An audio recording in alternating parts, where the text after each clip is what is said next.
తండ్రి, మహాపరిశుద్ధుడవైన దేవ, జీవం గల సజీవుడైన తండ్రి, యుగ యుగంలో బ్రతికి ఉన్న దేవ, పరలోకంలో 24 పెద్దలు, 4 జీవులు, కోట్ల దూతలు, మానవ రాత్రి పగలు పరిశుద్ధులు పరిశుద్ధులు పరిశుద్ధులు పరిశుద్ధులు అని కూడబడుతున్న దేవ, మహాగణుడు మహోన్నతుడు పరిశుద్ధుడు నిత్య నివాసుడైన తండ్రి, పరలోక తండ్రి, ఆకాశ మహాకాశంలో సహితము పట్టజాలని దేవ.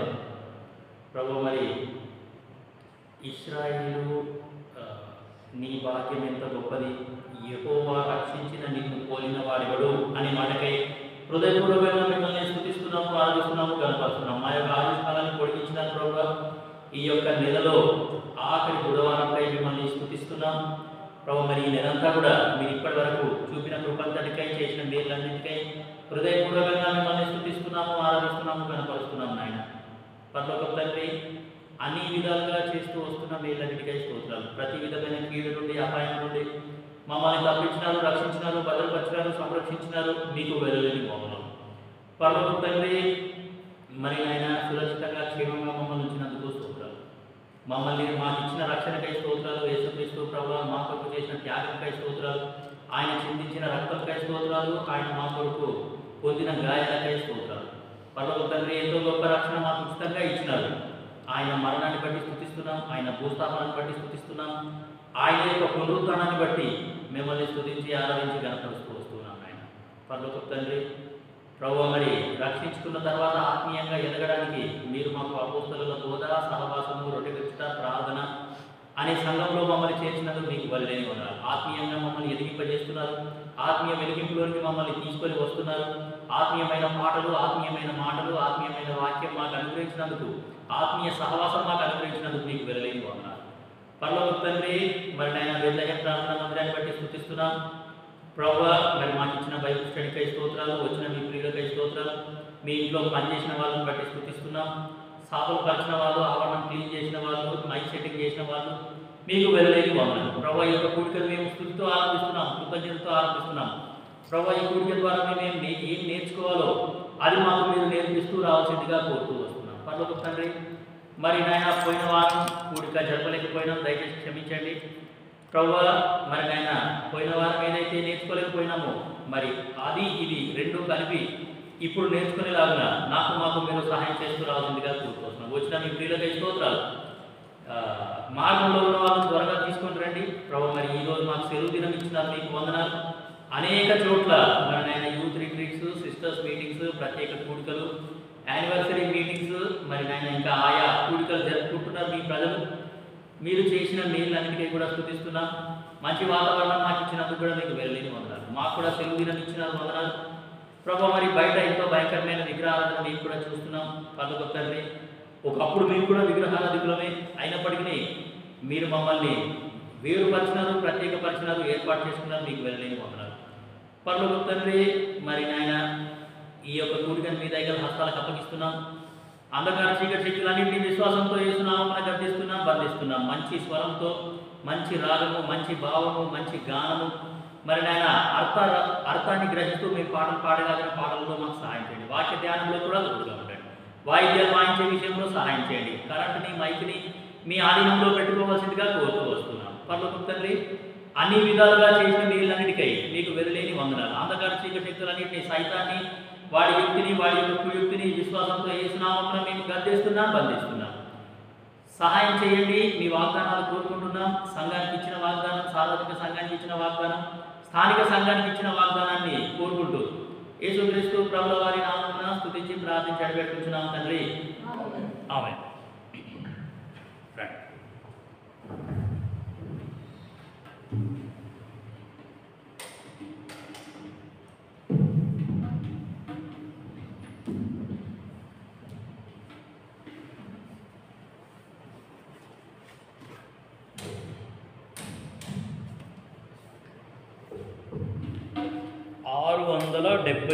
పాట పాడతాం. 678 పాట సంఖ్య 678. దాటుము యోర్దానును యాత్రికుడ 4 గడియలకే అనే పాట పాడుతూ మనము ఈ యొక్క కూడికని ఆరంభిస్తాం. 678 కొత్త నెంబరు, 662 పాత నెంబరు. దాటుము యోర్దాను యాత్రికుడా 4 గడియలకే అతిథివి దీవించట. దాటుము యోర్దాను యాత్రికుడా 4 గడియలకే అతిథివి దీవించట. ఇహలోకములో సుఖమే లేదు, ఇహలోకములో సుఖమే లేదు, గడ్డిని పోలినదే జీవితమంతయు, గడ్డిని పోలినదే జీవితమంతయు. దాటుము యోర్దాను యాత్రికుడా 4 గడియలకే అతిథివి దీవించట. దాటుము యోర్దాను యాత్రికుడా 4 గడియలకే అతిథివి దీవించట. నీడలు జనములో మారిన రీతి, నీడలు జనములో మారిన రీతి, జీవితముందు గదా ఆవిరి సమమే గదా, జీవితముందు గదా ఆవిరి సమమే గదా. దాటుము యోర్దాను యాత్రికుడా 4 గడియలకే అతిథివి దీవించట. దాటుము యోర్దాను యాత్రికుడా 4 గడియలకే అతిథివి దీవించట. వ్యర్థము వ్యర్థము మాయాలోకము, వ్యర్థము వ్యర్థము మాయాలోకము, లోని సర్వములు చేతను పోలినదే, లోని సర్వములు చేతను పోలినదే. దాటుము యోర్దాను యాత్రికుడా 4 గడియలకే అతిథివి దీవించట. దాటుము యోర్దాను యాత్రికుడా 4 గడియలకే అతిథివి దీవించట. కన్నులెత్తి చూడుము క్రీస్తున్, కన్నులెత్తి చూడుము క్రీస్తున్, ఆయనే సర్వములో మహోన్నతుడు, ఆయనే సర్వములో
వాక్యము పాదము యోగులు నీకు క్రీస్తునే గురిగా నుంచుకొను సదా క్రీస్తునే గురిగా నుంచుకొను సదా దాటుకోయో దాటు రాత్రి కూడా నాలుగు గడియలకే అతిథి విధి విచట దాటుకోయో దాటు రాత్రి కూడా నాలుగు గడియలకే అతిథి విధి విచట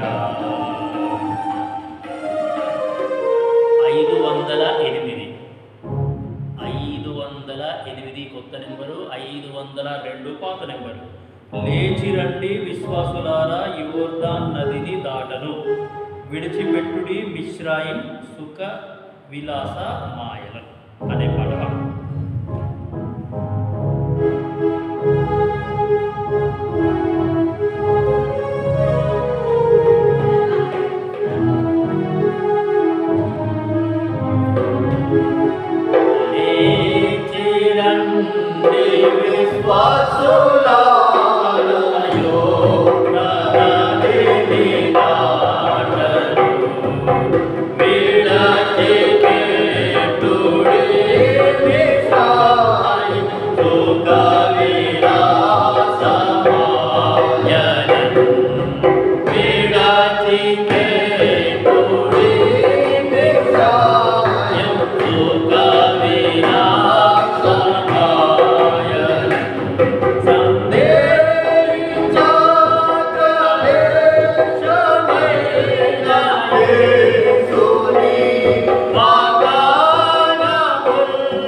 792 ఉంది ఇక్కడ. 792 అశ్రేష్టంబౌ గ్రంథములో ఏ చోట చూచినా ఆదరణ ఉంది. 792 మనం బైబిల్ ఎత్తి మన బైబిల్ చదవాలి.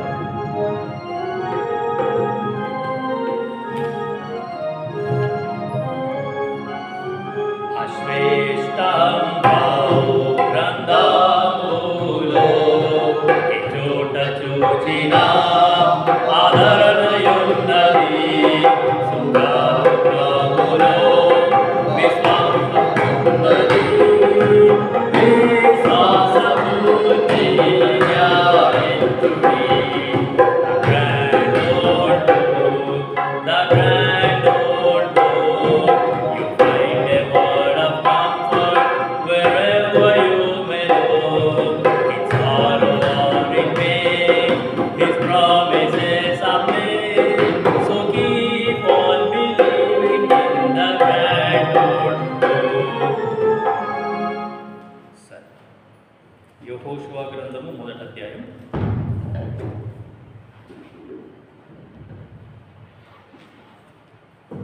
10వ వచనం నుండి 18వ వచనం వరకు మనము మార్చి గట్టిగా బిగ్గరగా ప్రార్థనాపూర్వకంగా అర్థాన్ని గ్రహిస్తూ చదువుతాం. యెహోషువ గ్రంథము మన భాగాన్ని మనం కొనసాగిస్తాం.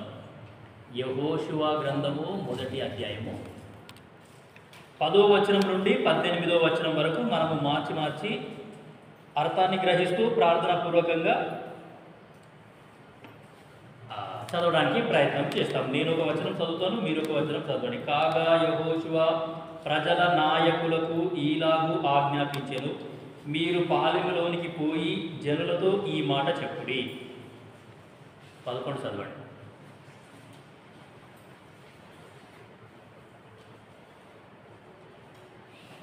యెహోషువ 1వ అధ్యాయము 10వ వచనం నేను చదివినాను, 11వ వచనం ఇప్పుడు మీరు చదవాలి.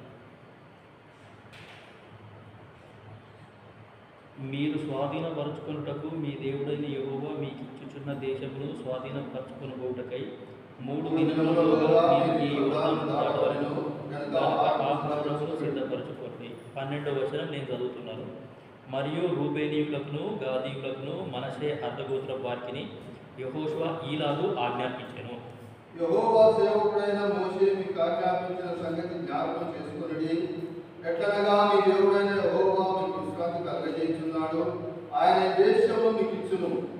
14వ వచనం నేను చదువుతున్నాను. మీ భార్యలను మీ పిల్లలను మీ ఆస్తియు యోర్దాను అవతల మోషే మీకు ఇచ్చిన ఈ దేశమున నివసింపవలెను గాని పరాక్రమవంతులను శూరులునైన మీరందరూ యుద్ధ సన్నద్ధులై మీ సహోదరులకు ముందుగా నది దాటి యెహోవా మీకు దయచేసినట్టు మీ సహోదరులకు విశ్రాంతి దయచేయు వరకు, అనగా మీ దేవుడైన యెహోవా వారికిచ్చు దేశము స్వాధీనపరచుకున్న వరకు మీరును సహాయం చేయవలెను. అప్పుడు తూర్పున యోర్దాను యువతల యెహోవా సేవకుడైన మోషే మీకు ఇచ్చిన మీ స్వాస్థ్యమైన దేశమునకు మీరు తిరిగి వచ్చి దాని స్వాధీనపరచుకుందురు. 16వ వచనం నేను చదువుతున్నాను. అందుకు వారు, నీవు మాకు ఆజ్ఞాపించినదంతయు మేము చేసేదము, నీవు మమ్మునెక్కడికి పంపుదువో అక్కడికి పోదుము. మోషే చెప్పిన ప్రతి మాట మేము వినినట్లు మీ మాట విందుము. మీ దేవుడైన యెహోవా మోషేకు తోడైనట్లు మీకును తోడైయుండును గాక. నీ మీద తిరగబడి నీవు వారికి ఆజ్ఞాపించు ప్రతి విషయంలో నీ మాట వినని వారందరూ మరణశిక్ష నొందుదురు. నీవు నిబ్బరం కలిగి ధైర్యము తెచ్చుకొనవలెనని యెహోషువకు ఉత్తరం ఇచ్చింది. సరే, చదువుతున్న లేఖన భాగం దేవుడు మనతో దీవించుగాక. పోయిన వారము యాక్చువల్లీ నేను కొంచెం లేట్ వచ్చినాను, 8:15 వచ్చినా నేను. సరే, ఏది ఏమైనా దేవుని మందిరానికి బైబిల్ స్టడీకి వచ్చినాము, లేకపోతే ప్రార్థన కూటకు వచ్చినాము అంటే మనం ఆల్రెడీ ఫిక్స్ అయ్యే వస్తాం. 7:30 నుంచి 8:30 వరకు కంపల్సరీ కూర్చోవాలి అని. సరే, బోధకుడు రాలేడు, ఆయన రాడంట, నేను రానని కూడా చెప్పలేదు, వస్తా అనే చెప్పిన. సరే, వర్షం పడ్డది, నాకే కొంచెం లేట్ అయింది, సో అది నా తప్పే. ఏదేమైనా సరే దేవుని మందిరానికి వచ్చినాము అంటే లాస్ట్ వరకు ఉండడానికి ప్రయత్నం చేయాలి. మీరు 8:30 వరకు కనుక ఉంటే ఓ 15 నిమిషాలు అయినా సరే నేను కొంచెం వాక్యమైనా చెప్పేవాడు. సరే, ఏదేమైనా అంతకుముందు వారం మనం చూసింది ఏంటంటే రూబేనీయులు, గాదీయులు, మనషే అర్ధగోత్రపు వారు. వాళ్ళ సంగతి మనం చూసినాము. వాళ్ళకు సహవాసంలో ఉండడం అంటే ఇష్టం లేదు. మేమందరితో పాటు కలిసి ఉండము, మాకు ప్రత్యేక హోదా కావాలి, మేము ప్రత్యేకంగానే ఉంటాము, మేమంతా పరాక్రమవంతులము, మేము యుద్ధశాలులము, మేము యుద్ధం చేయగలుగుతాము, వీళ్ళందరితో పాటు మేము ఉండము. ఈస్ట్ సైడ్ ఆఫ్ జార్దన్, యోర్దానికి తూర్పు దిక్కు మాకు మోషే ఆల్రెడీ మా కొరకు ప్రత్యేకంగా కొన్ని స్థలాలు కేటాయించినాడు. మేము ఆల్రెడీ అడిగినాము, అవి మాకు ఇచ్చేసినాడు. మేము అక్కడనే ఉంటాం, కానీ మేము సహవాసంలో ఉండము, అందరితో పాటు కలిసి ఉండము. సంఘంలో కొద్దిమంది విశ్వాసులు ఇట్లనే ఉంటారు. వాళ్ళకి అందరితో పాటు సహవాసంలో ఉండడం అనేది ఇష్టం ఉండదు. వాళ్ళు ఏదో ఒకటి వాళ్ళు ఆశిస్తూ ఉంటారు. నన్ను పుల్పిట్ మీదకి పిలిస్తే ఎంత మంచిగా ఉండు, నాకు బైబిల్ స్టడీ ఇస్తే ఎంత మంచిగా ఉండు, కనీసం పాటలు పాడనీకి నన్ను పిలుస్తారేమో అని వాళ్ళు ఏమంటే ఏదో ఒకటి ఆశిస్తూ ఉంటారు. కనీసం బల్ల దగ్గర నన్ను ప్రార్థన చేయడానికి నైనా పిలుస్తారేమో, బల్ల లంచడానికి నా పేరైనా పిలుస్తారేమో, నా పేరు పిలిస్తే మంచిగా ఉంటుండే కదా అని వాళ్ళు ఏం చేస్తారు అని అంటే సహవాసంలో ఉన్నప్పుడు ఇట్లా చేస్తారు. సరే, విశ్వాసులంగా మనం అట్లా చేయొద్దు, అట్లా ఉండొద్దు. నా పరిచర్య ఏందో నేను తెలుసుకున్నాను, నా వరం ఏందో నేను తెలుసుకున్నాను, నా పని ఏందో నేను తెలుసుకున్న తర్వాత నా పని నేనే చేస్తూ కూర్చుంటాను. దేవుని సమయం వచ్చినప్పుడు దేవుడు నన్ను హెచ్చిస్తాడు, దేవుడు నన్ను ముందుకు తీసుకొని వెళ్తాడు అనే అవగాహనలో మనం ఉండాలి. ఇటువంటి వ్యక్తులు ఏం చేస్తారంటే ఎన్నేళ్ల సంది ఇక్కడనే ఉన్నా సరే నాకు ఎటువంటి ఇంపార్టెన్స్ ఇక్కడ ఇవ్వట్లేదు, నాకు ఇవ్వాల్సిన ప్రాముఖ్యత ఇవ్వట్లేదు, నాకు మర్యాద కూడా ఇవ్వట్లేదు అని చెప్పేసి వాళ్ళు ఏం చేస్తారంటే పక్కకి వెళ్ళిపోయి వాళ్ళ కూటమి వాళ్ళు సపరేట్గా స్టార్ట్ చేసుకుంటారు. సో అట్లా చేస్తే చాలా గొప్ప నష్టం. మనము రూబేనీయులు, గాదీయులు, మనషే అర్ధగోత్రపు వారి గురించి కొన్ని సంగతులు చూసినాం. వాళ్ళు బయటికి వచ్చేసినారు. సరే, వాళ్ళు వాళ్ళు మోషేతో వాగ్దానం చేసినారు ఏమని, ఈ ప్రజలంతా కానాను దేశంలో ప్రవేశించేంత వరకు మేము వాళ్ళకి హెల్ప్ చేస్తాం, మేము వాళ్ళకి సహాయం చేస్తాం, అంతేగాని వాళ్ళతో పాటు మాత్రం మేము అస్సలు ఉండము. సో కాబట్టి సహవాసములో ఉంటే మనము చాలా విషయాలు నేర్చుకోవచ్చు. సహవాసంలో ఉండుట ద్వారా ఏమి అంటే నేను ఆత్మీయంగా ఎదుగుతాను. సహవాసంలో ఉండుట ద్వారా నా వరం ఏందో నేను తెలుసుకుంటాను, నా తలాంత్ ఏందో నేను తెలుసుకుంటాను. ఇప్పుడు నేను సహవాసంలో ఉండుట ద్వారా నా వరం ఏందో నేను తెలుసుకున్నాను, దేవుడు నాకు ఇచ్చిన వరం ఏంటి అనేది నేను తెలుసుకున్నాను. సో కాబట్టి సహవాసంలో ఉంటేనే మనకు ఎన్నో విషయాలు అర్థమవుతాయి. అంతేగాని నేను ఇండివిజువల్గానే వెళ్ళిపోతాను, నాకు అన్నీ తెలుసు, నాకు ఎవరు చెప్పాల్సిన అవసరం లేదు, నేను అన్నీ నేర్చేసుకున్నాను అని అంటే మనం ఏమీ నేర్చుకోలేము, అది నీకే నష్టం. దాని తర్వాత ఆ రూబేనీయులు కానీ, గాదీయులు కానీ, మనషే అర్ధగోత్రపు వారు కానీ వాళ్ళు ఎంత భయంకరమైన పాపంలో వెళ్ళిపోయినారు అంటే వాళ్ళు ఏ ప్రాంతాన్ని అయితే ఎన్నుకున్నారో, ఏ ప్రాంతాన్ని అయితే కోరుకున్నారో ఆ ప్రాంతంలో దేవుడు ఆజ్ఞాపింపని పనులన్నీ వాళ్ళు చేసినారు. దేవుడు ఆజ్ఞాపింపని విగ్రహారాధన వాళ్ళు చేసినారు.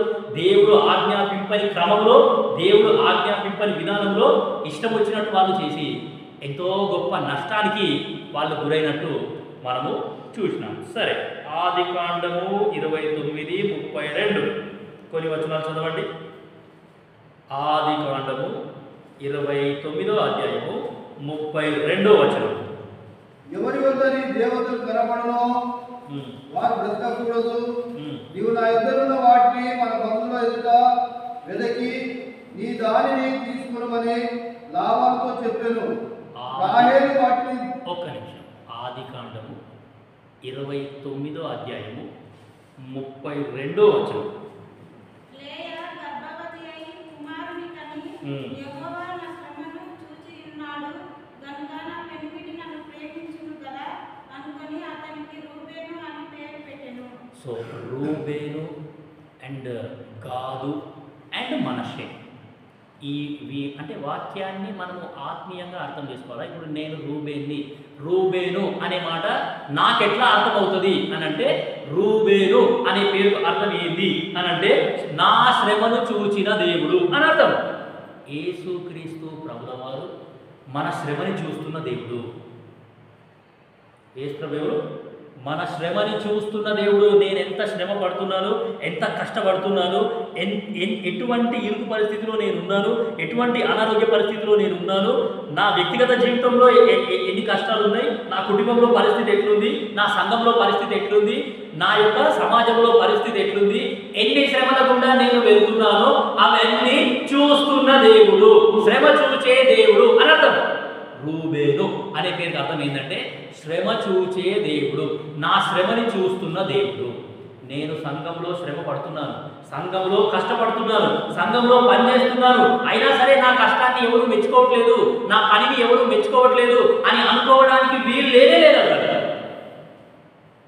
దేవుడు నా శ్రమని చూస్తున్నాడు, ఆయన నాకు ప్రతిఫలం అనేది ఇస్తాడు అనే సంగతి నువ్వు నేను జ్ఞాపకం చేసుకుంటే చాలా అద్భుతంగా అది ఉంటుంది. ఎప్పుడైనా సరే మనం గుర్తుపెట్టుకోవాల్సింది ఒకటే, నా శ్రమని చూస్తున్న దేవుడు నాతో ఉన్నాడు అనే సంగతి మనం ఇక్కడ చూస్తున్నాం. సరే, ఇంకా కొంచెం ముంగలికి చదివితే మనకు ఒక మంచి మాట అర్థమవుతుంది.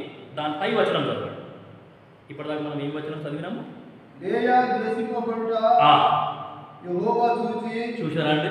ఆమె గర్భము తెచ్చెను. లేయా ఏం చేయబడుతుందంట?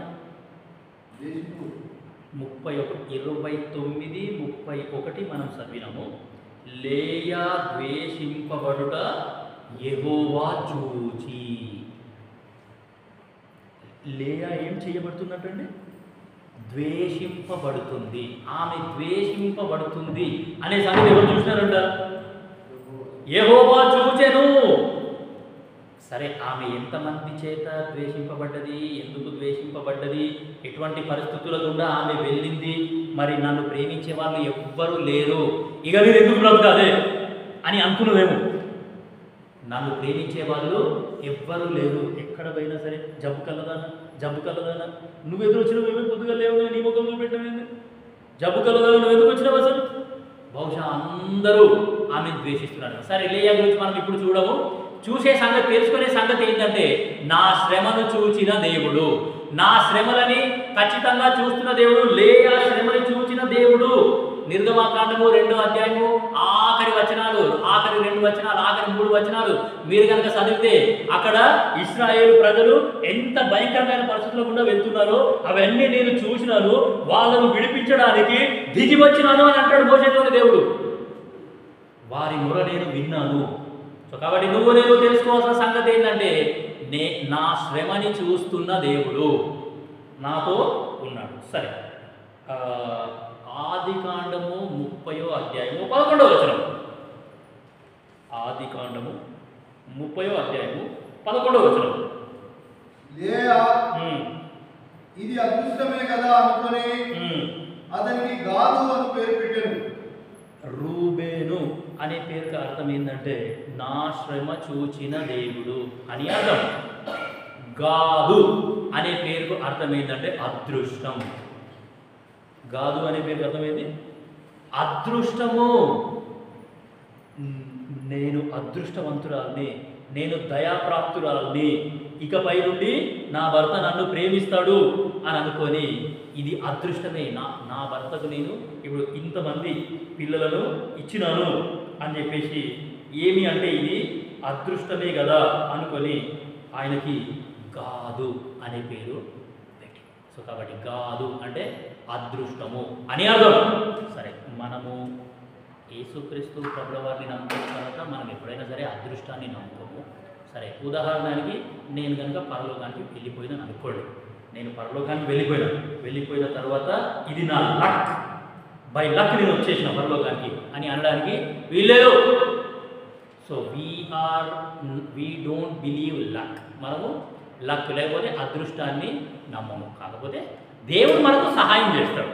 అది ఒక ఊత పదంగా అట్లా వచ్చేస్తుంది. కానీ దేవుడు నాతోనే ఉన్నాడు, దేవుడు నా పక్షాన ఉన్నాడు అనే సంగతి నువ్వు నేను జ్ఞాపకం చేసుకుంటే చాలా అద్భుతంగా అది ఉంటుంది. సో కాబట్టి గాదు అనే పేరుకి అర్థం ఏంటంటే అదృష్టము. అదృష్టము అంటే నేను ఏ పని చేసినా సరే ఆ పనిని దేవుడు సఫలం చేస్తాడు అని మనము అర్థం చేసుకోవాలి. ఒకటి, శ్రమ చూచిన దేవుడు.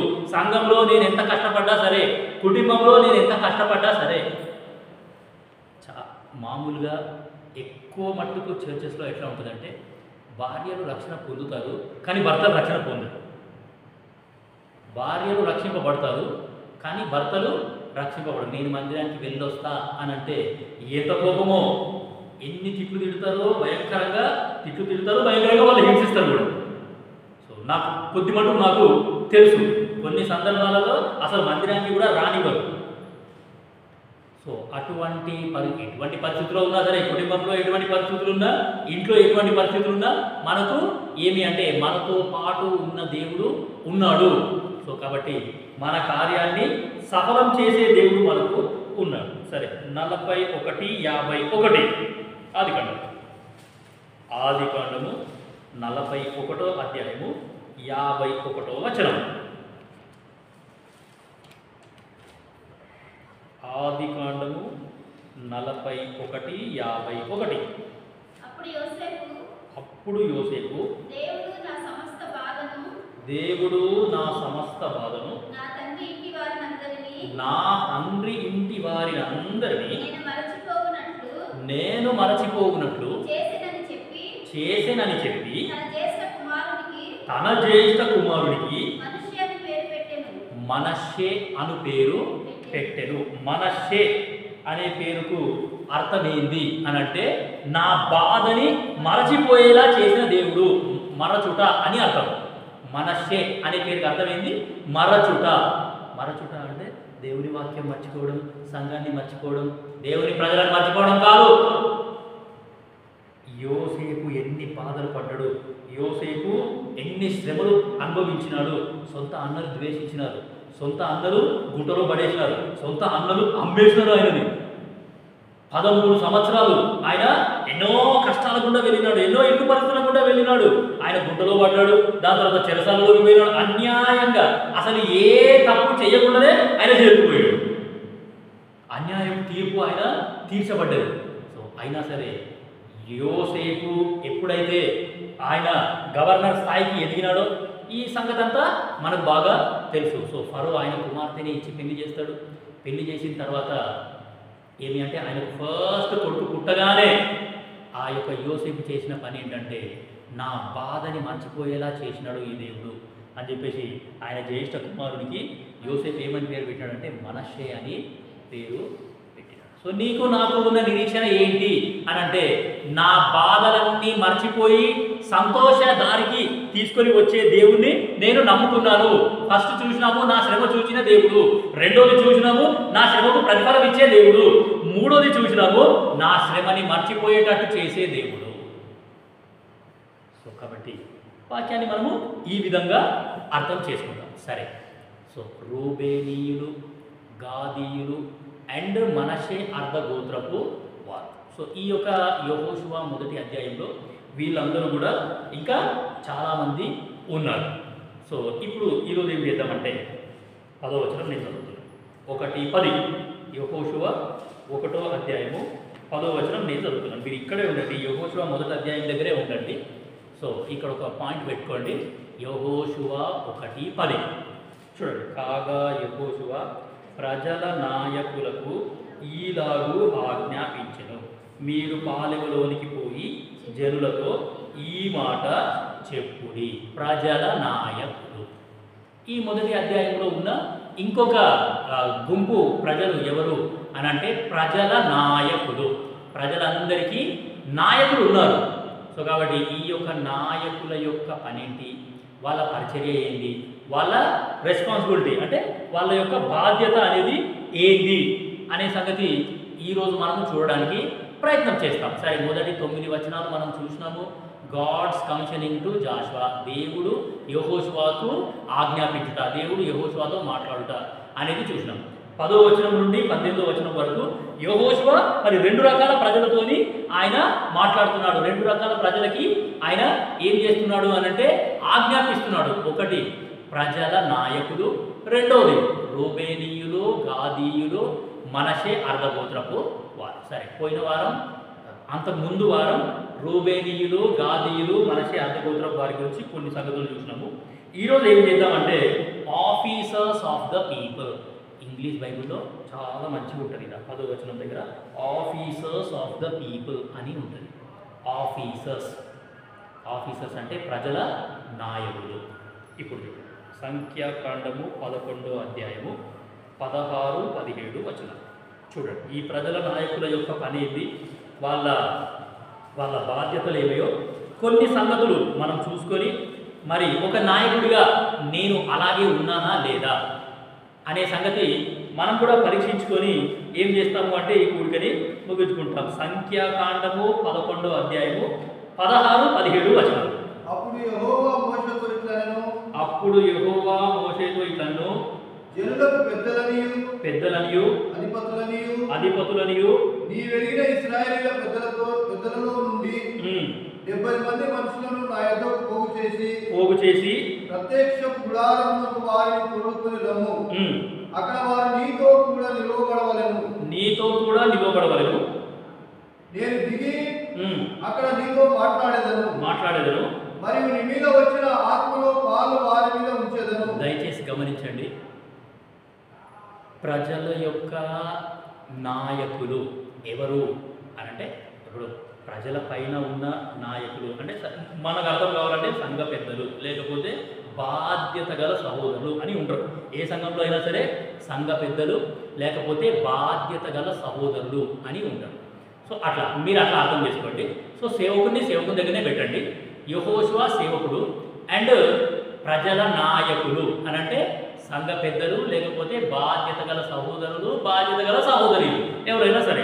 వీళ్ళు ఎవరు అనంటే మోషేతో కూడా ఉన్న వాళ్ళు, సేవకునితో పాటు కలిసి పని చేస్తున్న వాళ్ళు అని అర్థం.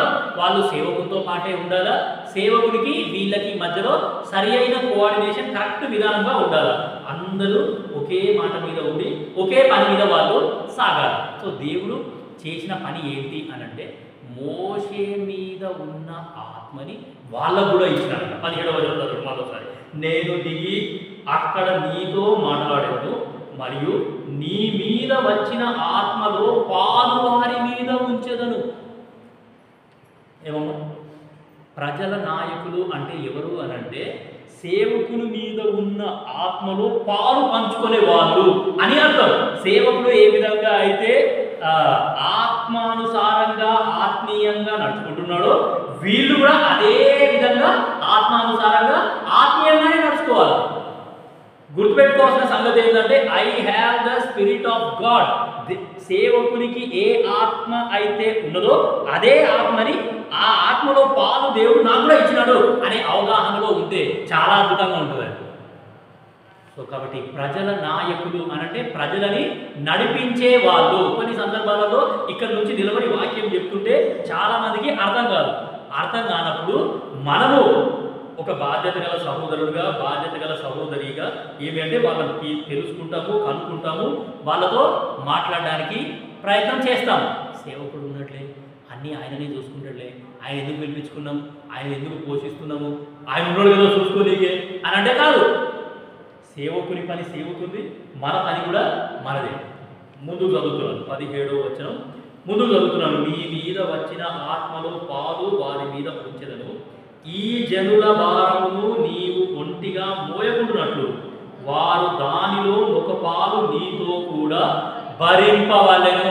ఒకటి ప్రజల నాయకుల యొక్క పని, ప్రజల నాయకుల యొక్క పరిచర్య లేకపోతే ప్రజల నాయకుల యొక్క బాధ్యత తెలుసుకోవాల్సిన సంగతి ఏంటంటే సేవకుని మీద ఏ భారం అయితే ఉందో ఆ భారాన్ని నువ్వు కూడా పంచుకోవాలి.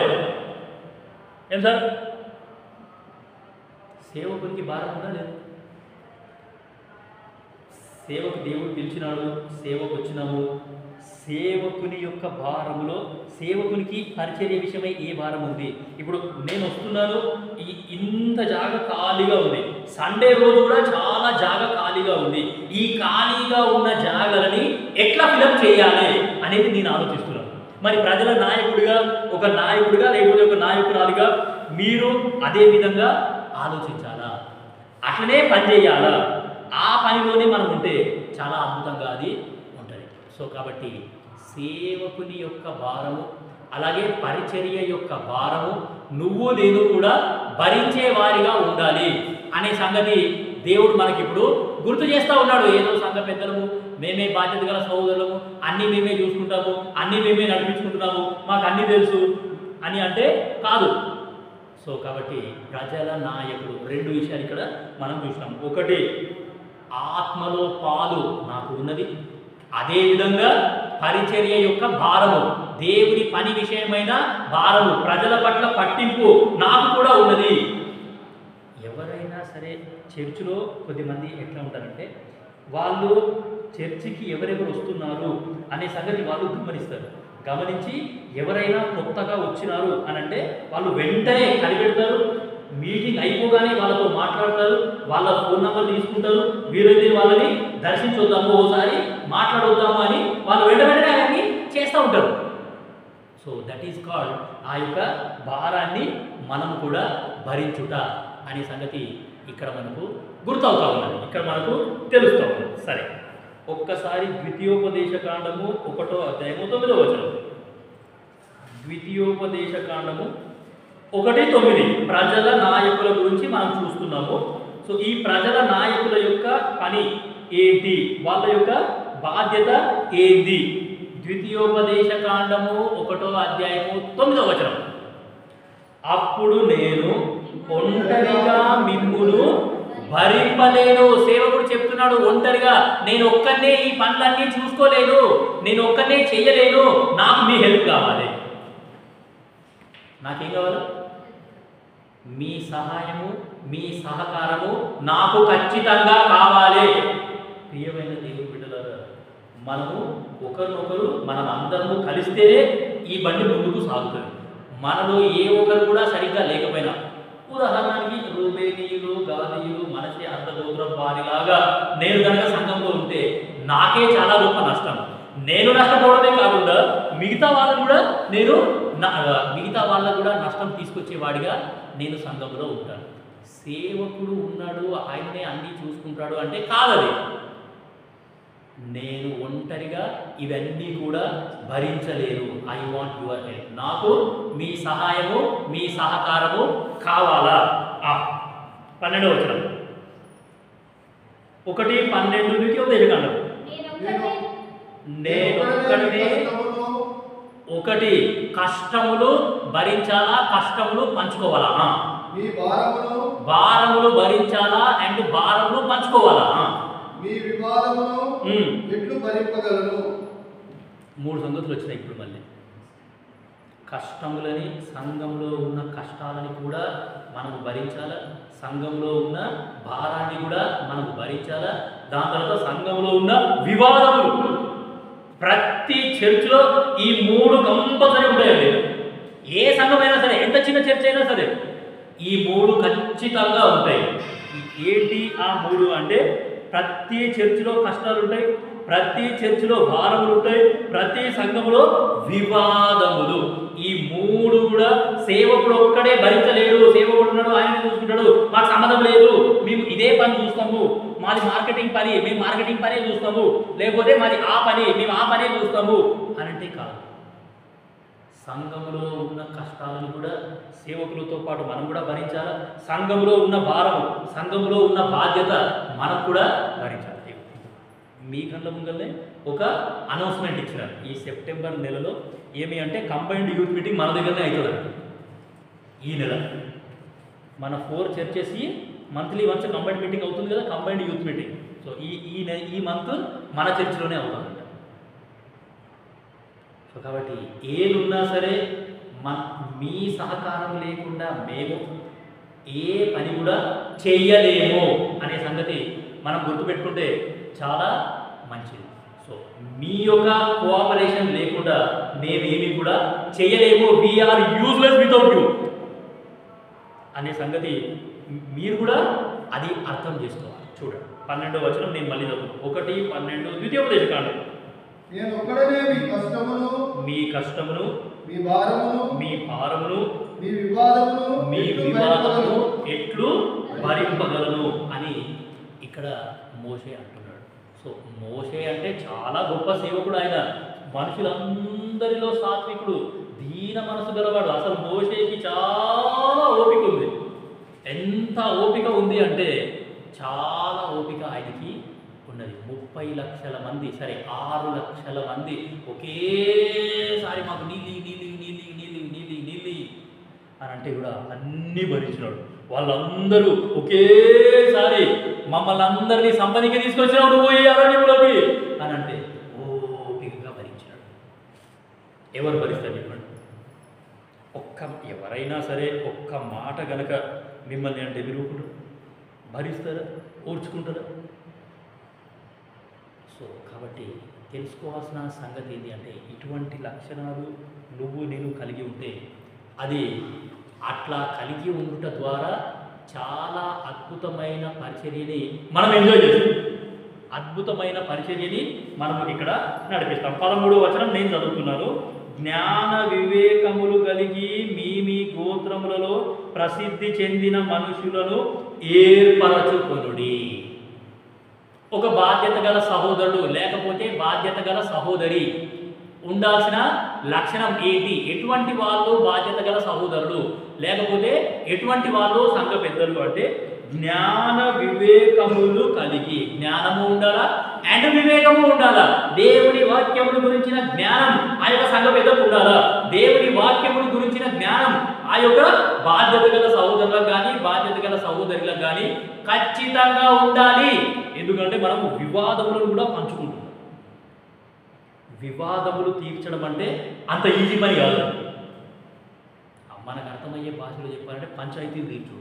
పంచాయతీలు అంటే మనకు అర్థమవుతుంది కదా, ఆ పంచాయతీలు తీర్చు. సో కాబట్టి జ్ఞాన వివేకములు కలిగి మీ గోత్రములలో ప్రసిద్ధి చెందిన మనుషులను ఏర్పరచుకుని వారిని మీ మీద నియమించెదనని మీతో చెప్పగా. జ్ఞాన వివేకములు గల వారిని మీరు ఏర్పాటు చేసుకోండి. మీరే ప్రజలే ఏర్పాటు చేసుకోవాలి. ఏర్పరచుకున్న తర్వాత దేవుడు వాళ్ళను నియమిస్తాడంట. వీళ్ళలో ఎవరు సమర్థులు, ఎవరికి జ్ఞానం ఉంది, ఎవరికి వివేకం ఉంది, వాళ్ళు మాత్రమే సంఘ పెద్దలుగా ఉండాలి. వాళ్ళు మాత్రమే బాధ్యత గల సహోదరులుగా ఉండాలి. వాళ్ళు మాత్రమే చర్చిలో పనిచేసే వారిగా ఉండాలి. పాత కాలంలో అంటే నేను 2001 సంవత్సరం ఫస్ట్ టైం హెబ్రోన్లో యూత్ క్యాంప్ పోయినా. 2001 ఫస్ట్ టైం నేను హెబ్రోన్లో యూత్ క్యాంప్కి వెళ్ళినాను. వెళ్ళినప్పుడు రిజిస్ట్రేషన్ చేస్తుంటారు కదా, ఫస్ట్ డేనే పోయినాము. ఫస్ట్ డేనే పోయి ఆ రిజిస్ట్రేషన్ చేసే ఆ పర్సన్ దగ్గరికి వెళ్ళి మా పేరు చెప్పి రిజిస్ట్రేషన్ రాస్తా ఉంటే ఆ పేరు రాసే అతను ఒక మాట అడిగాడు, నువ్వు రక్షణ పొందినావా?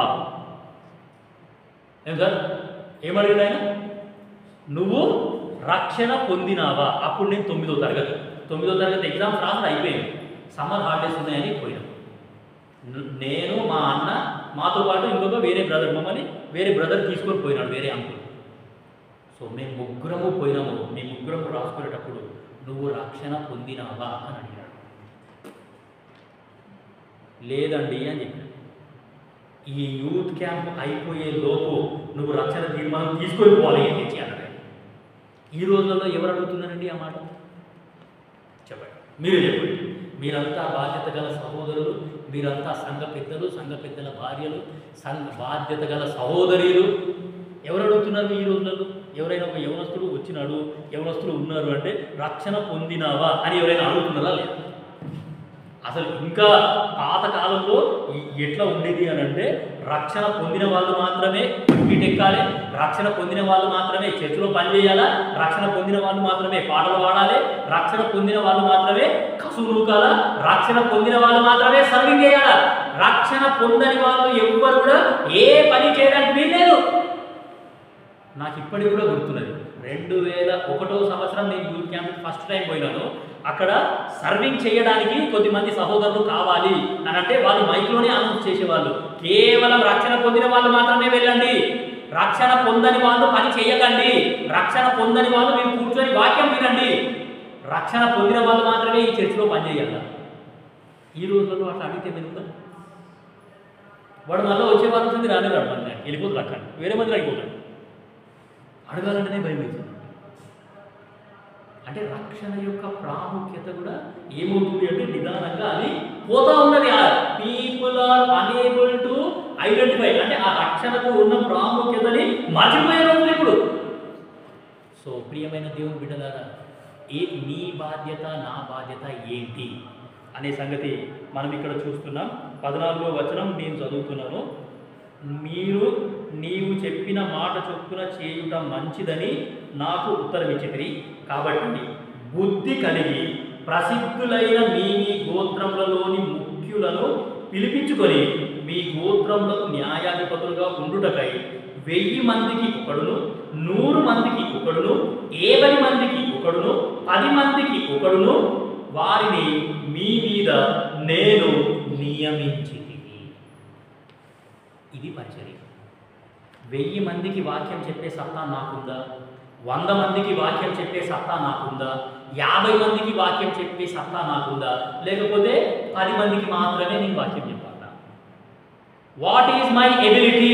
నా యొక్క సామర్థ్యతాన్ని బట్టి దేవుడు ఏం చేస్తాడంటే సంఘంలో నాకు ఒక బాధ్యత ఇస్తాడు. ఉదాహరణకి నాకు 10 మందికి మాత్రమే వాక్యం చెప్పే సామర్థ్యత నాకు ఉంది. అక్కడికే చాలు. 1000 మంది ఉన్న సంఘానికి నన్ను ఎందుకు పంపించట్లేదు అని అనడానికి కూడా లేదు. నా పని అంతే, నా పరిచర్య అంతే. నేను 10 మందికి మాత్రమే ఆత్మీయ ఆహారం పెట్టగలను, 10 మందికి మాత్రమే నేను ఆత్మీయ జీవజలాన్ని ఇవ్వగలను. అది నా సామర్థ్యం. దేవుడు నన్ను అక్కడే పెట్టినాడు, నేను అక్కడనే ఉంటాను. నేను 10 మందికి మాత్రమే సర్వ్ చేయగలను. నా సామర్థ్యత అంతే. కొద్దిమందికి దేవుడు సామర్థ్యత ఎక్కువ ఇస్తాడు. వాళ్ళు ఒకటేసారి 1000 మందికి వాళ్ళు ఏమి అంటే వాక్యాన్ని పంచేవారిగా ఉంటారు. సో ప్రియమైన దేవుని బిడ్డలారా, మన దగ్గరికి ఎక్కువ మంది కూడా ఏమీ రావట్లేదు, చాలా తక్కువ మంది వస్తున్నారు. కానీ ఈ ప్రేయర్ లిస్ట్ నా దగ్గర కూడా ఉంది. ఆ ప్రేయర్ లిస్ట్లో చాలా పేర్లు ఉన్నాయి. ఆ ప్రేయర్ లిస్ట్లో ఉన్న పేర్లు చదువుతూ ఉంటే ఇంతమంది ఆదివారం రోజు వస్తున్నారా కనీసం మందిరానికి కనిపించింది. బీరం కూడా బెత్లెహేం ప్రార్థన మందిరంలో ఇన్ని పేర్లు ఉన్నాయి ఆ ప్రేయర్ లిస్టులో. కనీసం ఆదివారం రోజు ఇంతమంది వస్తున్నారా? సో కాబట్టి తెలుసుకునేది ఏంటంటే ఎంతమంది వచ్చినా సరే ఒక బాధ్యత గల సహోదరుడు ఒక 5, ఇంకొక బాధ్యత గల సహోదరి ఇంకొక 5, ఇంకొక బాధ్యత గల సహోదరుడు ఇంకొక 5 అట్లా పంచుకొని నేను వాళ్ళ గురించి చూస్తాను, నేను వీళ్ళ గురించి చూస్తాను, నేను వీళ్ళ గురించి తెలుసుకుంటాను, వాళ్ళ బాగోగులు తెలుసుకుంటాను. ఎంత అద్భుతంగా ఉంటుందో. అసలు మీటింగ్ అయిపోయిన తర్వాత ఒకరికొకరు ప్రేతులు చెప్పుకొని వెళ్ళాలి. ఎవ్వరు చెప్పుకుంటలేదు ప్రేతులు కూడా. మీ ఆఖరి ప్రార్థన ఆశీర్వాదం అయిపోయిందంటే ఎవరి దాకా వారు వెళ్ళిపోతున్నారు. ఏమమ్మా ఒకరినొకరు కలుసుకోవడం కూడా మర్చిపోతున్నారు. ప్రేజ్ ద లార్డ్ అంటే ఎంత మంచిగా ఉంటుంది. దేవునికి స్తోత్రం, దేవుడు మన ఇద్దరిని కలిపినాడు, దేవునికి స్తోత్రం అని విష్ చేసుకోవడం కూడా ఏమి అంటే విశ్వాసులు మర్చిపోతున్నారు. ద్వితీయోపదేశ కాండం 1వ అధ్యాయం చూడండి. ఇంకా ముంగలికి చదువుతాను నేను ఇప్పుడు. ఇంకా కొన్ని వచనాలు ఉన్నాయన్న. సో ఇప్పుడు ఇట్లా ఉంటే చాలా అద్భుతంగా అది ఉంటుంది అనే సంగతి మనము జ్ఞాపకం చేసుకున్నాం. 16వ వచనం నేను చదువుతున్నాను. అప్పుడు నేను మీ న్యాయాధిపతులతో మీ సహోదరుల వ్యాజ్యములను తీర్చి ప్రతి మనుషునికి వాని సహోదరునికి వాని యొద్ద ఉన్న పరదేశికిని న్యాయమును బట్టి మీరు తీర్పు తీర్చవలెను. తీర్పు తీర్చునప్పుడు అల్పుల సంగతి కానీ గనుల సంగతి కానీ పక్షపాతము లేకుండా వినవలెను.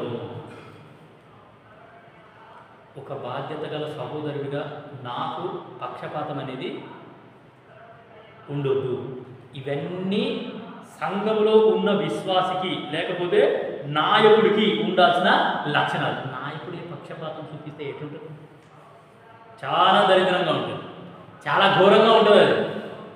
సో కాబట్టి ప్రియమైన దేవుని బిడ్డలారా, ఇటువంటి లక్షణాలు మరి నాకు ఉన్నాయా లేవా? ప్రజల నాయకులు అని చూసినాం. అరణ్యంలోనే దేవుడు వాళ్ళకి నాయకులని నియమించినాడు. సో మనకు కూడా ఏమి అంటే నాయకులు అనే వాళ్ళు ఉన్నారు. ఒక్కసారి మనం ఏం చేద్దామంటే అపోస్తలుల కార్యములు 6వ అధ్యాయం, ఈ ఒక్క సందర్భం చదువుకొని ముగిస్తాం. అపోస్తలుల కార్యములు 6వ అధ్యాయం 1 నుండి 6 వరకు. 1 నుండి లైన్గా ఒక వచనం చదవండి. నూతన నిబంధన కాలంలో ప్రజల నాయకులు ఎట్లుండాలో ఆడ కొన్ని మాటలు ఉన్నాయి. ప్రజల నాయకుల యొక్క పని, వాళ్ళ పరిచర్య, లేకపోతే వాళ్ళు చేయాల్సిన పని, వాళ్ళు ఎటువంటి వ్యక్తులు అయి ఉండాలి, వాళ్ళ క్వాలిటీస్ ఏంటి అనే సంగతి చూడండి. చదవండి. ఆ దినములలో శిష్యుల సంఖ్య విస్తరించుచున్నప్పుడు అనుదిన పరిచర్యలో తమలోని విధానాలను చిన్న చూపు చూచిరని ఎబ్రీల మీద గ్రీక్ భాష మాట్లాడే యూదులు సంగసాగి. సో కాబట్టి సంఘంలో శ్రమ వచ్చింది. ఇప్పుడు అపోస్తుల కార్యంలో అంటే అప్పుడే చర్చ్ స్టార్ట్ అయింది. చర్చ్లో శ్రమలు వచ్చినాయి, చర్చ్లో ఇరుకు పరిస్థితులు వచ్చినాయి, చర్చ్లో ఇబ్బంది పరిస్థితులు వచ్చినాయి. సో పేతురు, యాకోబు, యోహాను వీళ్ళందరూ కూడా ఏం మాటలు మాట్లాడుతున్నారో 2వ వచనం నుండి చూడండి. ప్రజలందరూ కూడా వచ్చినారు వాళ్ళ దగ్గరికి, సేవకుల దగ్గరికి వచ్చినారు. అయ్యా మరి ఇట్లా చిన్న చూపు చూపిస్తున్నారు, పక్షపాతం చూపిస్తున్నారు, కొంతమందికి ఏమో మేలు చేస్తున్నారు, మాకేమో కీడు చేస్తున్నారు, వాళ్ళకేమో లగ్జరీ లైఫ్ ఇస్తున్నారు, మాకేమో చాలా చిన్న చూపు చూస్తున్నారు, దయచేసి మాకు సహాయం చేయండి అని ప్రజలందరూ కూడా సేవకుల దగ్గరికి వచ్చినారు. 2వ వచనం. అప్పుడు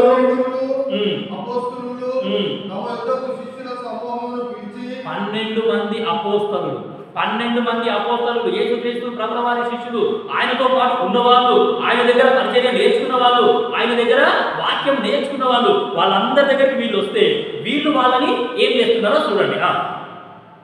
దేవుని వాక్యమును బోధించుట మాని ఆహారం పంచిపెట్టుట యుక్తం కాదు. చూసారా, సంఘంలో సేవకుడు ఉన్నాడు, సేవకుడు వచ్చినాడు అనంటే వాక్యం బోధించుట. మన హెబ్రోన్ సంఘం అంటే, హెబ్రోన్ అంటే వాక్యం, వాక్యం అంటే హెబ్రోన్. మీకు తెలుసు తెలుగు. హెబ్రోన్ అంటే వాక్యం, వాక్యం అంటే హెబ్రోన్. నువ్వు వాక్యం వినాలంటే హెబ్రోన్ చర్చికే రావాలి. వేరే ఏ చర్చికి పోయినా సరే మేము చెప్పినట్టు వాక్యం ఎవరు కూడా చెప్పరు. ఇప్పటికీ కూడా హెబ్రోన్లో చెప్పినట్టు వాక్యం వేరే చోట ఎవరు కూడా చెప్పరు. ఇప్పుడు వాక్యము బోధించుట మాని ఇక మీ పంచాయతీలన్నీ చూసుకుంటూ కూర్చోవాలా? నేను సేవకుని యొక్క పని సేవకునికి ఉంది, సేవకుని బాధ్యతలు సేవకునికి ఉన్నాయి. సో ఇప్పుడు వాక్యం బోధించుట మానేసి అవన్నీ చూస్తా కూర్చుంటే మరి ప్రజలు దేవుని మందిరానికి వస్తుంది దేనికి? మరి చదవండి. కాబట్టి సహోదరులారా ఆత్మతోనూ జ్ఞానముతోనూ నిండుకొని మంచి పేరు పొందిన 7 మనుషులను మీలో ఏర్పరచుకొనుడి. ఏం జరుగుతుందండి ఇక్కడ? ఇప్పుడు మనము పాత నిబంధనలో చూసినాం. మోషే కాలంలో కూడా వాళ్ళ మధ్యలో శ్రమలు వచ్చినప్పుడు మోషే ఏమన్నాడు? ఒక సేవకుడిగా నేను అన్నీ కూడా భరించలేను, ఇవన్నీ భరించడం నా ఒక్కరి వల్ల కాదు, నాకు మీ హెల్ప్ కూడా కావాలి. ఇప్పుడు ఇక్కడ 12 మంది అపోస్తలులు, 12 మంది శిష్యులు, వీళ్ళు ఏమి అనంటే మా పరిచర్య మేము తెలుసుకున్నాము, ఇవన్నీ వాక్యం బోధించుట మానేసి ఈ పంచాయతీలన్నీ మేము చూడలేము, మా వల్ల కాదు, ఈ పంచాయతీలు చూస్తా కూర్చుంటే వాక్యానికి ఉన్న ప్రాముఖ్యత అనేది పోతుంది. సో కాబట్టి మనం వాక్యాన్ని గణపరచాలా? కాబట్టి మీరేం చేయండి అంటే చూడండి. కాబట్టి సహోదరులారా ఆత్మతోనూ జ్ఞానముతోనూ నిండుకొని మంచి పేరు పొంది. 3 ఒక సంఘ పెద్దకి ఉండాల్సిన లక్షణాలు ఇవి. ఆత్మతో నింపబడాలా, జ్ఞానంతో నింపబడాలా, అండ్ మంచి పేరు సంపాదించి ఉండాలి. ఆ వ్యక్తికి మంచి పేరు ఉండాలి. సంఘ పెద్ద అయినా సరే, బాధ్యత గల సహోదరుడైనా సరే, ఎవరైనా సరే మనము ఆత్మచేత నింపబడ్డ ప్రజలము, లేకపోతే దాని తర్వాత జ్ఞానము చేత నింపబడ్డ ప్రజలు. జ్ఞానం అంటే ఈలోక జ్ఞానం కాదు, మళ్ళీ వాక్యమును గురించిన జ్ఞానం, సంఘమును గురించిన జ్ఞానము, రక్షణను గురించిన జ్ఞానము, సంఘ దర్శనమును గురించిన జ్ఞానం, నేటి వాక్యానికి సంబంధించిన జ్ఞానము ఆ వ్యక్తికి ఉండాలి. ఇటువంటి లక్షణాలు ఉన్న వాళ్ళే సంఘంలో సంఘ పెద్దలు. నీకు ఆత్మచేత నింపబడడం అంటే ఏంటో తెలియదు, నేను ఆత్మచేతనే నింపబడ్డానా, పెద్ద డౌట్, నాకు వాక్యం కూడా తెలియదు, దాని తర్వాత ఏమి అంటే నాకు మంచి పేరు అసలు లేనే లేదు అంటే నువ్వు ఒక బాధ్యత గల సహోదరుని కాదు, బాధ్యత గల సహోదరిని కాదు, సంఘ పెద్ద ఆదరే. So am I filled with these things. ఇక్కడ వీళ్ళు చాలా మంచి పని చేసినారు. 4వ వచనం నేను చదువుతున్నాను. ఆత్మతోనూ జ్ఞానంతోనూ నిండుకొని మంచి పేరు పొందిన 7 మనుషులను మీలో ఏర్పరచుకొనుడి, మేము వారిని ఈ పనికి నియమింతుము. సంఘం అన్న తర్వాత చాలా పనులు ఉంటాయి, చాలా బాధ్యతలు ఉంటాయి, చాలా రెస్పాన్సిబిలిటీస్ అనేవి ఉంటాయి. అన్ని సేవకుడు ఒకడే చూసుకుంటాడు, మేము ఆయన ఎందుకు పిలిపించుకున్నాము అని అంటే కాదు. వాక్యం బోధించుట ఉంటుంది, పాటల పరిచర్య ఉంటుంది. దాని తర్వాత ప్రజలు వస్తారు, ప్రజలను పట్టించుకోవాలా, ప్రత్యేక కూడికలు చూసుకోవాలా, వార కార్యక్రమాలు చూసుకోవాలా, చాలా పని. అసలు లోకంలో ఎక్కడ లేని పని మందిరంలోనే ఉంటుంది. నీ ఇంట్లో ఉన్న పని కంటే ఎక్కువ పని మందిరంలో ఉంటుంది, తెలుసుకోండి. సో మందిరంలో పనిచేసేటోళ్ళు లేరు, అంతే. పనిచేసే వాళ్ళు ఉంటే నీకు 24 గంటలు ఇక్కడ పనే ఉంటుంది. మందిరంలో పని అనేది లేదు, అనేది లేనే లేదు. సో కాబట్టి ఈ పని కొరకు నియమితుము.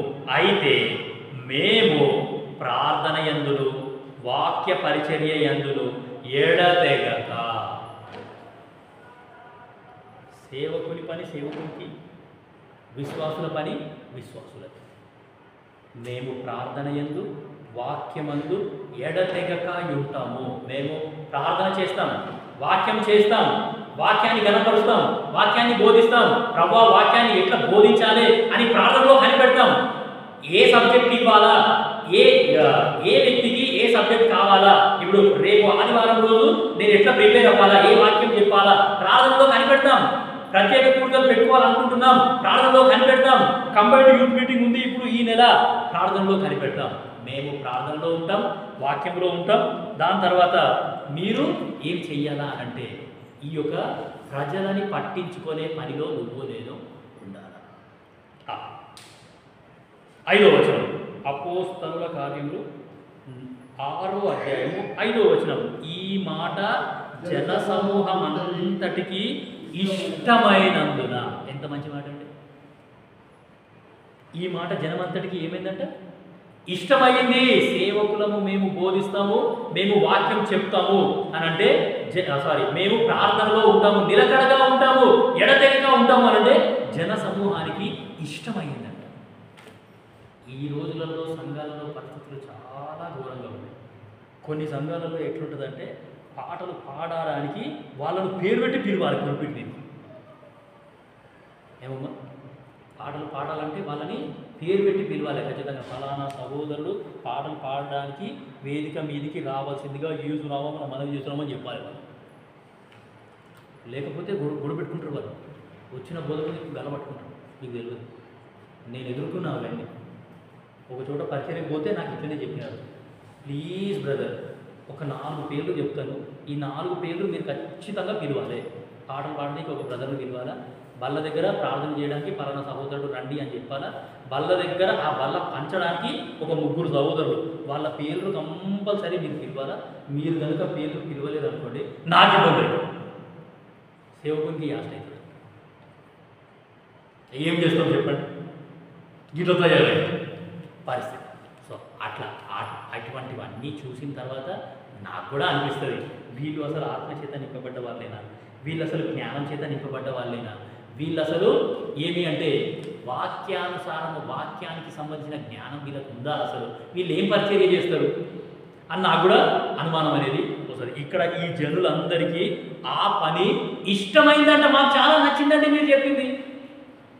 చాలా సందర్భాలలో సేవకులు చెప్పేది నచ్చదు, సేవకుడు నచ్చదు, సేవకుడు చెప్పేది నచ్చదు, బోధకుడు నచ్చడు, బోధకుడు పాట పాడితే నచ్చదు, బోధకుడు వాక్యం చెప్తే కూడా నచ్చదు.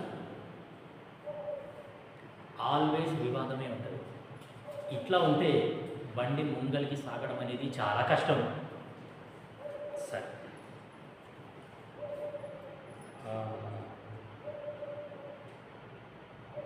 ఎక్కడి వరకు వచ్చాం? 6వ వచనమా? 5వ వచనం. ఈ మాట జన సమూహం అంతటికీ ఇష్టమైనందున వారు విశ్వాసంతోనూ పరిశుద్ధాత్మతోనూ నిండుకొనిన వాడైన స్టెఫెను, ఫిలిప్పు, ప్రోకోరు, నికానోరు, తీమోను, పర్మేనాసు, యూదుల మత ప్రవిష్టుడును అంతియోకయు వాడును అగు నీకోలాసు అను వారిని ఏర్పరచుకొనిది. ఎవరైనా సరే దయచేసి గుర్తుపెట్టుకోండి, నేను సంఘ పెద్దని అని గల్లెగిరేస్తే కాదు, నువ్వు విశ్వాసంతో నింపబడి ఉండాలా, నువ్వు పరిశుద్ధాత్మతో నింపబడి ఉండాలా. దాని తర్వాత మత ప్రవిష్టుడు, యూదుల మత ప్రవిష్టుడు, యేసుక్రీస్తు ప్రభుల వారికి సంబంధించిన జ్ఞానము నువ్వు నేను కలిగి ఉండాలా.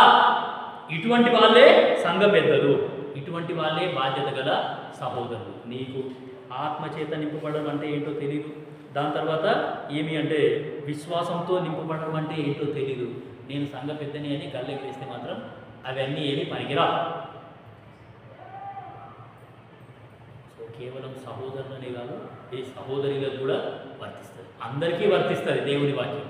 So am I filled by the faith, am I filled by the Holy Spirit. So దాని తర్వాత చూడండి, ఇంకా 8వ వచనం నేను చదువుతాయి. 1 విశ్వాసంతో నింపబడాలా, 2 పరిశుద్ధాత్మతో నింపబడాలా, దాని తర్వాత మత ప్రవిష్టులమై ఉండాలి. మన యొక్క క్రిస్టియానిటీ అంటే వాక్యానికి సంబంధించిన ప్రవీణులమై మనము ఉండాలి. ఇప్పుడు స్టెఫెన్కి కొన్ని స్పెషల్ క్వాలిటీస్ ఉన్నాయి.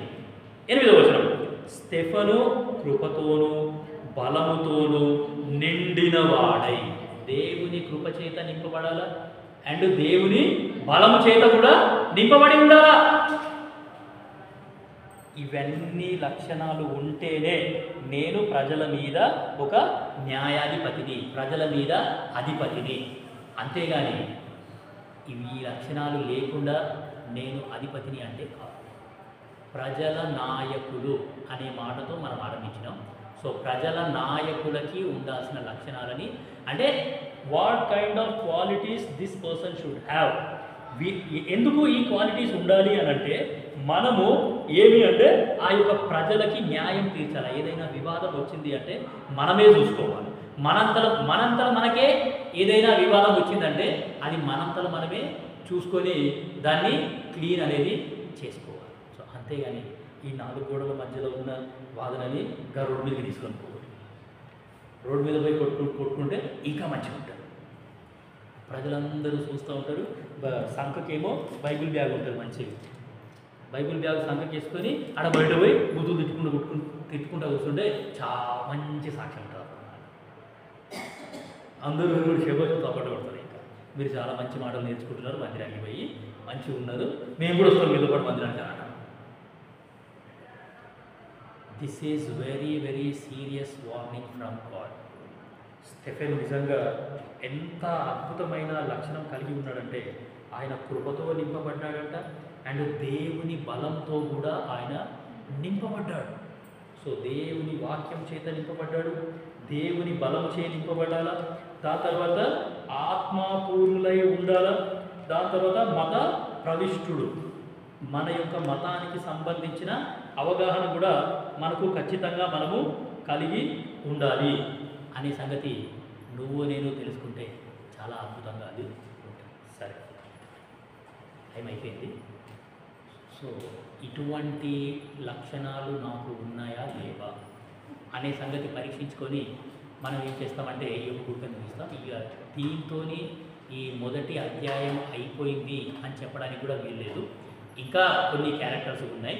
సో స్టార్టింగ్ నాకు ఓన్లీ 2 months అని చెప్పినారు. 2 నెలలు మాత్రమే నువ్వు అక్కడ మాకు సపోర్ట్ చేయు బైబిల్ స్టడీలో, దాని తర్వాత మేము ఎవరైనా వేరే వాళ్ళని చూసుకుంటాము అని అన్నారు. ఆ 2 నెలలు లాస్ట్ వీకే అయిపోయింది. ఆ 2 months పోయిన వారమే అయిపోయింది. సో పోయిన వారం నేను పెద్దలతో మాట్లాడాను.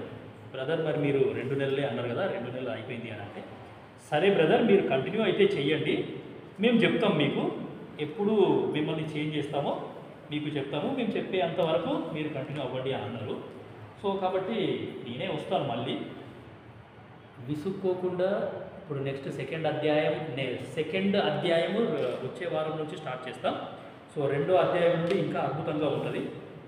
సో మీరు కూడా రండి, మీతో పాటు ఇతరులను కూడా ఎంకరేజ్ చేయండి, ఇతరులు కూడా వచ్చేటట్టు మీరు ప్రోత్సహిస్తే చాలా అద్భుతంగా అది ప్రార్థన ఆశీర్వాదంతో కూడిగా ముగిస్తాం. దేవుడి వాక్యం దీవించుగా. ప్రేమ గల పరలోక తండ్రి, యేసుక్రీస్తు ప్రభుల వారి నామమున మీకు స్తోత్రాలు. పరలోక తండ్రి, నేటి దినాలలో సంఘంలో ఉన్న పరిస్థితి మీరు ఎరిగిన దేవుడు. ఏ మాత్రం కూడా బాధ్యత లేకుండా బాధ్యత రహితంగా మేము ఉన్నాము ప్రభువా. మరి దయచేసి మమ్మల్ని అందరినీ క్షమించండి. ఒకప్పుడు మరి ఆయన పాత రోజులలో ఏ ఒక వ్యక్తి కొత్తగా కనపడ్డా, ఏ ఒక వ్యక్తి ప్రేతురాడు చెప్పినా నువ్వు రక్షణ పొందినావా అని ఖచ్చితంగా అడిగేవాడు. పర్లోక తండ్రి మరి నేటి దినాలలో ఆ యొక్క మాట మేము వినట్లేదు, ఎవరు కూడా అడగట్లేదు, ఎవరు కూడా పట్టించుకోవట్లేదు. ప్రభు మరి ఎంతో అద్భుతమైన వాక్యాన్ని మాకు ఇచ్చినారు. నేను ఈ సందర్భాన్ని ధ్యానిస్తున్నప్పుడు నాతో కూడా మీరు మాట్లాడారు, నా బాధ్యత కూడా నాకు గుర్తు చేసినారు. ప్రభు మీకు వెళ్ళలేని వందనాలు. నేను మాత్రం పర్ఫెక్ట్గా ఉన్నాను అని కాదు, నాకు కూడా ఏ లక్షణం కూడా లేదు. నేను ఆత్మచేత నింపబడ్డాను అనే సంగతి కూడా ఒకసారి మర్చిపోతున్నాను. మీ జ్ఞానం కూడా నాకు లేదు, మీ బలం కూడా నాకు లేదు, మీ కృపచేత నింపబడ్డాను అనే సంగతి కూడా మర్చిపోయి ఎంతో భయంకరంగా ప్రవర్తిస్తున్నాను నేను కూడా. దయచేసి నన్ను కూడా క్షమించండి, మమ్మల్ని అందరినీ క్షమించండి, కడగండి, శుద్ధి చేయండి, పవిత్రపరచండి. ఈ యొక్క వాక్యాన్ని మేము మర్చిపోకుండా దయచేసి మాకు సహాయం చేయండి. రూబేను శ్రమ చూచిన దేవుడు, గాదు అదృష్టము. పర్లోక తండ్రి యెహోవా తమకు దేవుడుగా గల జనులు ధన్యుడు అనే మాటకై చూస్తారు. మమ్మల్ని ధన్యులను చేసినారు మీరు, మీకు వెలలేని వందనాలు. రూబేన్ యొక్క అనుభవంలో కూడా మమ్మల్ని నడిపిస్తున్నారు, గాదు యొక్క అనుభవంలో కూడా మమ్మల్ని నడిపిస్తున్నారు. మనషే యొక్క అనుభవం నా శ్రమ మర్చిపోయేలా చేసిన దేవుడు. ప్రభా, ఈ శ్రమలన్నింటినీ ఒక దినాన్ని మేము మర్చిపోబోతున్నాం. రాత్రి అంతా ఏడ్చినా సరే ఉదయానికి మీకు నవ్వు వస్తుంది, ఉదయాన్ని సంతోషిస్తారు అనే వాగ్దానంకై స్తుతిస్తున్నాం. వాక్యాన్ని బట్టి స్తోత్రాలు, విన్న మీ ప్రజలకై స్తోత్రాలు. ప్రభు మరి వెళ్తున్నాం, సహాయం చేయండి. మంచి మనస్సాక్షి కలిగి, మంచి ప్రవర్తన కలిగి, మంచి నడవడి, మంచి సాక్ష్యం కలిగి జీవించేలాగా నాకు కృప చూపించండి. ప్రభు మరి లోకంలో భయంకరమైన విగ్రహాలను మేము కూడా చూస్తున్నాం. పరలోక తండ్రి మమ్మల్ని మేము కాపాడుకునేలాగిన భయంతో, వణుకుతో ఈ యొక్క రక్షణలో కొనసాగేలాగిన మాకు మీరు సహాయం చేయవలసిందిగా యేసుక్రీస్తు ప్రభుల వారి నామంలో వచ్చిన ప్రియులందరికీ స్తోత్రాలు. మోకరించిన ప్రతి బిడ్డని జ్ఞాపకం చేసుకోండి, వాళ్ళ అవసరాలు తీర్చండి. పరలోక తండ్రి మరి ఇంకా రానున్న దినాలలో మరి వచ్చే వారం నుండి 2వ అధ్యాయం స్టార్ట్ చేయబోతున్నాం. ప్రభావ ఇంకా అద్భుతమైన విషయాలు మేము నేర్చుకునేలాగిన మాకు మీరు సహాయం చేస్తూ రావాల్సిందిగా కోరుతూ, యేసు మీ దీవెన ఆశీర్వాదంతో మమ్మల్ని పంపించవలసిందిగా కోరుతూ యేసు నామమున స్తుతించి ప్రార్థించి అడిపెడుతున్నాం తండ్రి, ఆమేన్. మన తండ్రి అయిన దేవుని ప్రేమ, యేసుక్రీస్తు ప్రభుల వారి యొక్క కృప, పరిశుద్ధాత్మ యొక్క సహవాసం ఇప్పుడు ఎల్లప్పుడూ సదాకాలం మనతో ఉండి నడిపించుగాక. Amen. Praise the Lord. So ఈ యొక్క అనౌన్స్మెంట్ ఉన్నది సెప్టెంబర్ నెలలో ఇక్కడ బీరంగూడలోని కంబైన్డ్ యూత్ మీటింగ్ జరగాలి. కాబట్టి బాధ్యులైన సహోదరులు మాట్లాడుకొని ఏదైనా ఒక డేట్ నిర్ణయించి BHEL పెద్దలకు తెలియజేయగలరు. సో ఇక్కడ ఏదైనా ఒక బాధ్యత గల సహోదరులు మాట్లాడుకోండి, ప్రార్థనాపూర్వకంగా ఈ యొక్క డేట్ నిర్ణయం విషయంలో పెద్దలతో మాట్లాడవలసిందిగా యేసు నామమున మీకు మనవి.